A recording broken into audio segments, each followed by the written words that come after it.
I've been trying a brand new card flipping strategy and I just made about $200 on this card in just over 2 weeks. Very cool thing about it is I never touch the card, and if you've listened to me before, I am not talking about COMC. I've now flipped 3 cards with this strategy, all for profit. This is by far the biggest one, and now I'm here to tell you about it. So of course, not buying advice, do your own research, make your own decisions. I am not guaranteeing success. This is something I'm just now trying, very new.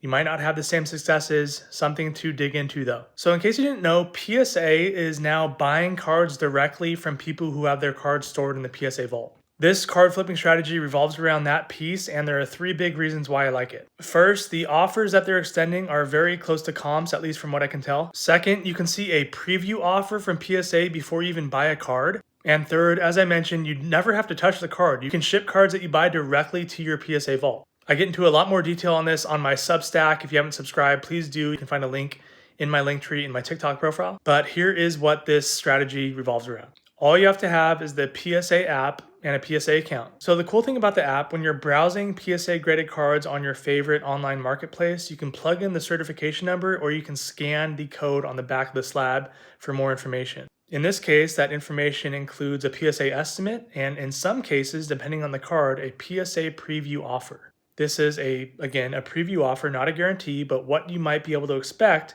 if your card was in the PSA vault and what you might receive from PSA as their offer to buy that card directly from you. So in this example, I found this Ohtani PSA 9 variation, very cool, very rare card. I was looking to buy it for $224 shipped, and the PSA estimated value for that card was $275. And the preview offer was $381.60. Again, this is before I'm buying it. I'm just looking to buy this card. So I'm thinking, okay, wow, if this card was in the PSA vault, they might offer me around $381 for it. So I bought it. And as I mentioned, I didn't have to waste money or time shipping it home to me before I shipped it to the vault. I shipped it directly to my PSA vault address. I bought the card on the 14th. It was delivered to the vault on the 20th, from what I could tell in the tracking, and it was vaulted today, so on the 5th. PSA says around 3 to 5 business days, I think. That's about 13 days, which again, isn't terrible. So to recap, I bought this card online, sent it directly to my PSA vault, no fees for vaulting. The only cost that I'm into it is what I spent to buy the card and have it shipped. While I bought this card for the $381 offer, Ohtani's value and market obviously increased since the 14th when I bought it. When I got the notification today that the card was vaulted, I immediately had an offer, and that offer was for $430 from PSA. Clicked a couple buttons, confirmed my information, and they bought it.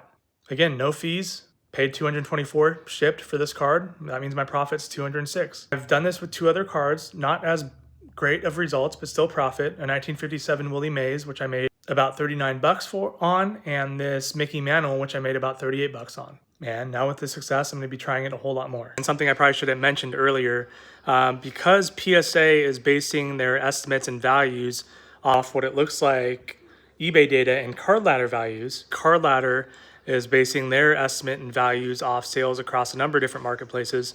You probably don't want to be buying from those, because if you find a good deal on one of those marketplaces and PSA is using that information to base their offers off of, then, and I don't know this for sure, but if they see that a $200 card was sold for $100, they're going to take that into account when making their final offer for your card once it's in the vault, if that makes sense. So in that case, you're talking about in-person buying, collects, COMC, online card shops, district, whatnot. Maybe I would double check card ladders, where card ladder is getting their values from, staying away from those marketplaces. And same thing with PSA. You can see here from card ladder, there's eBay, Alt, Fanatics, Golden, iSlabs, and another where their sales make up the card ladder database, from what I understand.